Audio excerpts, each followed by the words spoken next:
Hey guys, welcome to another episode of the A3U Review. Today is all about comparisons. So first we're going to take a look at Hasbro Combiner Wars Ultra Magnus versus the Takara LG14 version. Afterwards, we're going to compare a bunch of brand new Takara Fembots. And we're also going to take a look at Mastermind Creations Cynicus Asterisk mode versus the original Cynicus. My name's Alex. I'm Boris. And you're watching the A3U Review.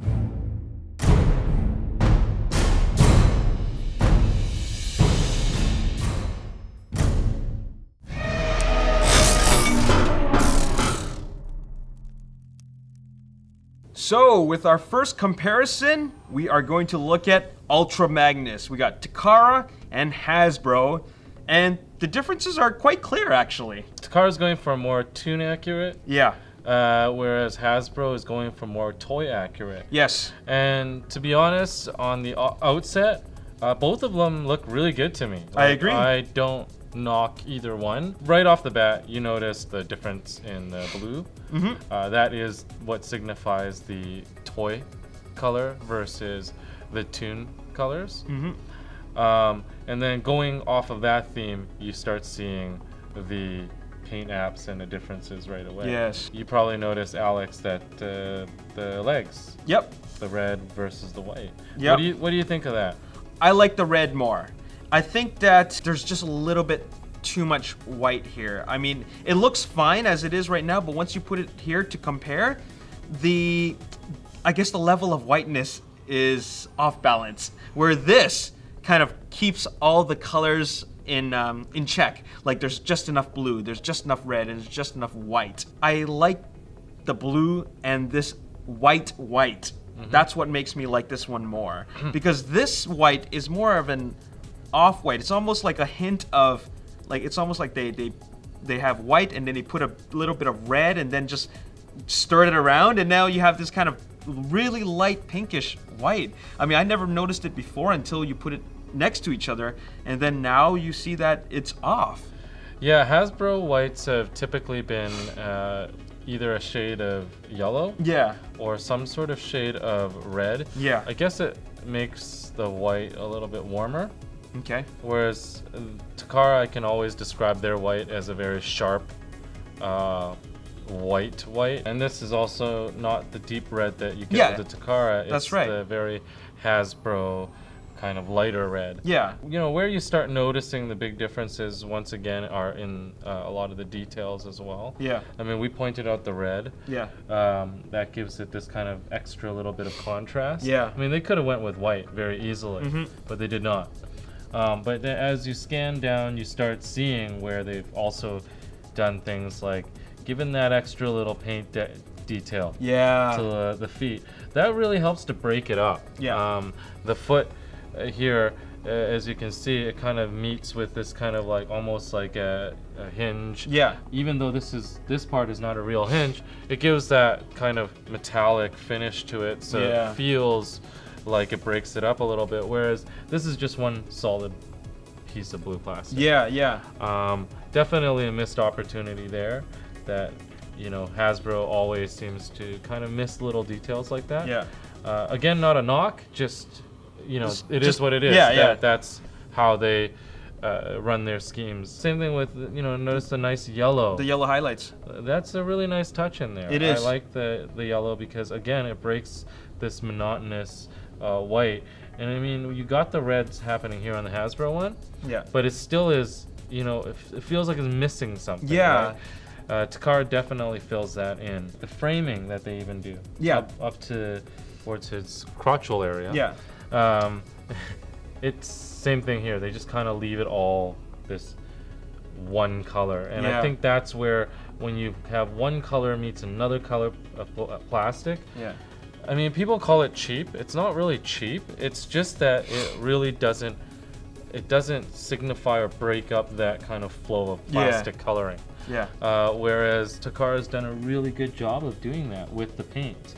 And the paint actually is I don't know if you noticed, it's quite a good match, right? It's applied to the quite actual well. plastic. Yeah. Yeah, you almost can't tell that it's actually painted. Yeah. Because it matches the plastic so well, but it is actually, you know, painted very nicely here. And then as you kind of go up here, you'll notice that Hasbro has at least taken the time to color in some of the details. Yeah. Like the headlights and the silver. They chose kind of a slightly different scheme here. Yeah. Takara covers the whole kind of these exhaust pipes Yep. or whatever they are, whereas Hasbro doesn't, but they still, at least they don't miss out on that too much of that detail. I also find it interesting that they decide to go with, like, even though there's not that much red, there's no red at all on the legs, they decide to go with red here. You see what I'm saying? Like where it, like on the shoulders here, this is red, this is blue, and if you turn it around, you'll just see a lot more red on the Hasbro one, on the back. Again, it's a nod to the toy. I remember that the toy had a lot of red on the inside like that. Yeah. Which I guess that's where Hasbro was trying to really kind of connect with the G1 aesthetic a little bit more of the toy. But Takara definitely keeps it a little bit more uniform. They don't break it up in those regards. And of course the wheel, the hubcaps, Yeah, Takara really likes to color them, which I think is a really good touch. Yeah. Because completely black plastic wheels look unfinished. Yeah. There's no way that any vehicle has straight black tires. That's the crux of this figure. Yeah. I think you'll notice a lot of little details that were missed opportunities by Hasbro. Yeah. This is very interesting. There's one single Autobot logo on the chest. There's two Autobot logos on the shoulder. I personally prefer it on the sides. I find it's a little bit off balance. Just kind of hanging out on the chest there. But I mean, that's also what I'm used to from the new Masterpieces also. Yeah. Let's maybe get into truck mode. And Sure. Take a look really quickly. See All right. what differences there are there. Cool. So we have it in the vehicle mode, and now the blue on the Takara version really stands out a lot more because now the blue's all put together, and there's a lot more red on this one.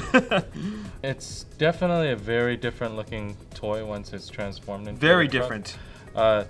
This is such nostalgia, though. I do have to say it's totally like the old toy. Yeah. And I do love the red actually because of that. But for those that are, didn't grow up in that era and don't have an affinity for the toy, I would probably say the uniformness of this blue is probably going to be more appealing. Yeah. It's very clean looking. It goes better. Yeah. It actually does match a lot better. And it looks really, really good. Very, very cartoon accurate. Everything that we kind of showed in terms of detail from the robot mode, you can kind of see a lot of that detailing here is the same. I did notice like a little bit more. Yeah, I noticed that too. That was pretty cool. On the inside, the red versus just the plain white here. Yeah. I guess you guys noticed that there are two little guys here. Yeah, I forgot to take that guy out of the chest for Ultra Magnus, and we should probably talk about them right now. Yeah. Basically, they come with different mini guys. Ultra Magnus comes with this character called Minimus Ambus. Okay. He's kind of like the driver, and I should have showed it in the robot mode because that's actually where he's more pertinent. But basically, he kind of drives the suit, so to speak. In the IDW continuity. If I can actually even open this up. And they can fit right inside. Yeah, so he's meant to fit in when the robot mode is actually happening here. Yeah. So Alpha Trion kind of sits in here, and he kind of just like tucks away. And that's kind of why you didn't see this guy earlier. He was already inside. He was already sitting inside because it's like a totally cool gimmick. Yeah. I love these little gimmicks, and it closes up really nicely. Yeah, so they can totally just drive the thing. Yeah, you don't notice that they're like the drivers. The continuity for the Legends, even though it uses the IDW design, the Legends series actually, they come with comics. They're all in Japanese. I can't read Japanese. I wish I could, because then I could really enjoy it. But basically, they have a slightly different storyline with this whole Legends series, and the whole reason why Alpha Trion is the Takara version of the mini bot, or the mini con, or whatever you want to call it, is because in the story, back in the Japanese continuity, Ultra Magnus actually dies in the Headmaster series. Spoiler alert. Yeah. But basically, it's the most weirdest funeral they have. Yeah, he gets killed by 6-shot, and then they have this funeral for him, and they shoot him into this like underwater cave. Oh, weird. Yeah, because that's how you should bury the city commander. But he basically is in this coffin, buried, in the sea somewhere. Yeah. In this little cave, and in the story for the Legends, they're trying to basically revive him. So they seek out Alpha Trion's spirit to go merge with Ultra Magnus's dead spirit and revive him. And of course, he revives him, and in the process, Alpha Trion also gets revived. Yeah. And comes out, and that's the story for having the little guy. Yeah. Well, there's that explanation right there. Much more complex and much more in line with the crazy, nutty how he even died and or his whole funeral ceremony and getting shot into the ocean. Yeah. This is just equally as nutty how Alpha Trion came to be. Right. So yeah, that's kind of the differences between these two guys. Cool. Yeah. Well, I like the Takara one, and that's the one I would totally go for. Yeah, I think so too. I think after seeing them both, even though I do love the nostalgia on this, I think I'm gonna go with the Takara one too. It's more tune accurate for me, and just in general, if I didn't know that, I think the consistency of the blue and the white and the nice contrast that they have with the extra details, it really hits the mark. It makes it look way more high-end. Cool.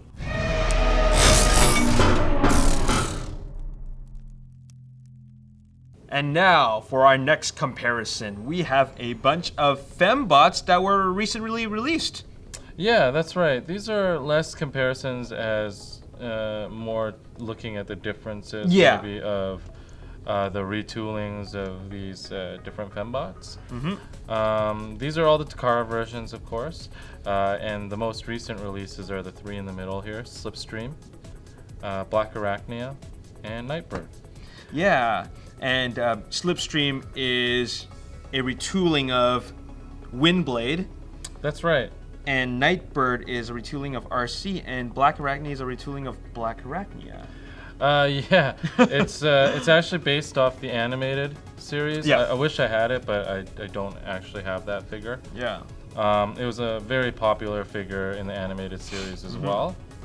Very good mold, but they've actually retooled it quite a bit to make it look more like the Beast Wars figure. Yeah. The animated head sculpt, of course, was for the animated series, so it looked nothing like this. Yeah. This very much looks like the Beast Wars. Yeah. They did a great job. And then they also put on these kind of like They give her a bra. yeah, they give her like this like translucent bra, which actually adds to the character when it's transformed. Yeah. It becomes like it's like little spider feelers or whatever. Yeah. And then of course the big thing that's noticeable also is the redeco coloring. Much more accurate to Beast Wars. Yeah. And it's actually a really smart retool because this is a very good mold for the animated series. And it fits really well in with the rest of the Fembots here. Yep. It's done really well. The only thing that kind of gives it away is it does come with the original animated weapon. Yeah. Doesn't really fit in with her now. That's why I kind of kept it away. But it does fit on her forearm just like on the animated. But she looks better without it. Yeah. So moving on now to Nightbird Yep. and RC. Same mold. This is just a retooling on the head sculpt. Yeah. It almost looks like the chest is different too. That's right. I was gonna mention that the chest has also been retooled a little bit. Yeah. As well as you'll notice that she comes with some extra weapons. Yeah, as well. that's cool. The size. Yeah, the size are really, really cool because I mean she's a ninja, so you kind of want her to fit into that whole ninja-like aesthetic. Yeah. And honestly, like this mold in black and silver is just really top-notch. It's really, really good. You know what? It's funny that it's the same mold and they just changed a little bit. But even with the changing a little bit and then adding the different paint job, to me it's black and white. It's a completely different figure when I really look at it. The only thing that gives it away is the shell. Yeah, the big backpack. But other than that, I mean, if you posed her like a ninja and just posed her like just holding a gun, I would almost think that that's a completely different figure. So they did a great job with that. The next one would be Slipstream and Windblade. Yeah. A couple of things here. Of course, there's the retooling of the head sculpts. Yeah. But you'll also notice the chest for Slipstream is a very nice, the typical cockpit that you would see from the jet is where it's molded right onto the chest. So that's actually a really nice little kind of retooling. It's got a like a Seeker aesthetic to it, right? Because of that, the way the chest is, and also, you know, her face is, she's kind of smirking, kind of like how Starscream is. So that's why I feel like they really tried to bring back that G1 look with her. Yeah, I wasn't. And also the forearm guns too. Yeah, I was gonna mention the null rays were really kind of smart because it's essentially the same forearm dressing that Windblade has, but they have a way that the null rays actually clip on properly. Yeah. And it really looks cool with the null rays. So when you kind of have this all together along with the coloring, Slipstream is actually a really awesome redeco of the Windblade mode. They really brought out Slipstream's colors in this retool, and for all intents and purposes, this is a really good Slipstream. Yeah. Having said that, I mean, I'm not gonna bother putting it in the alt mode for now. These are the biggest differences is when you actually have them in bot mode. Yep. Otherwise, when they're in alt mode, they're just kind of like a different color of the same thing. Yeah, pretty much. When you have them all together, all the generations or the legends, whatever you do collect, Hasbro, Takara, they actually look amazing together. They look really good set together. Up a really good Fembot diorama. Yeah. And you know, you definitely have a winner, especially the fact that there are so few Fembots compared to the rest of the bots that are made. Yeah. It makes that kind of collection that much more, I guess, what word? Desirable? Or gratifying. Well, I just love the new direction that Takara and Hasbro is going with these Fembots because it really adds a new dimension to your collection, because it's not just, you know, bulky, macho-looking robots. Now you have these guys, or these ladies, and now you got to get them all. Yeah, so that's the Legends Fembots. I hope that they continue to make different lines with the same characters and even new Fembots. Yeah.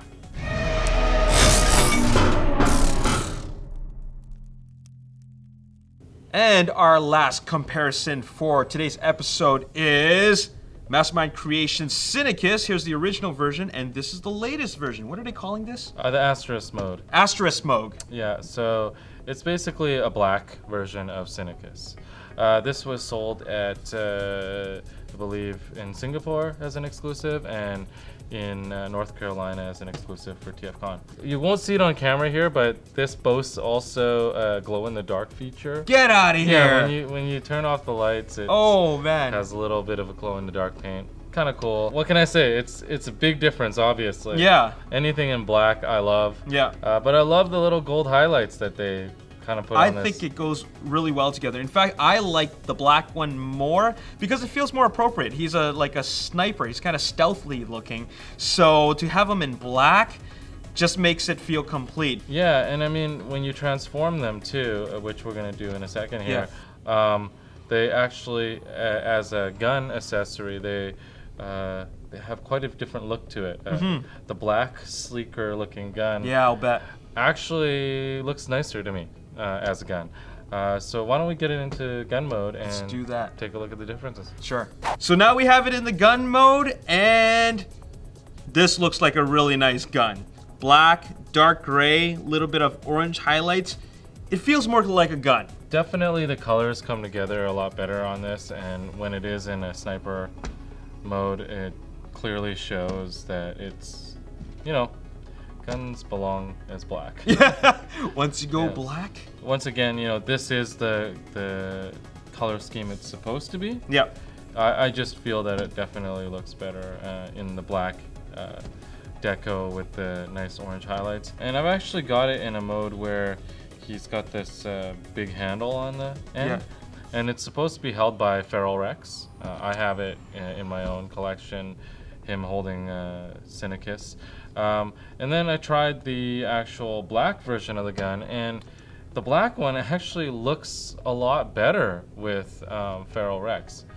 Much better as an accessory. If you're already an owner of Feral Rex, you've invested in it, I think having a completely transformable gun is pretty awesome for it. And there's also going to be the Nero Rex that's going to come out soon. Oh wow. That's all black and purple. Oh my God. Is the color scheme of that combiner.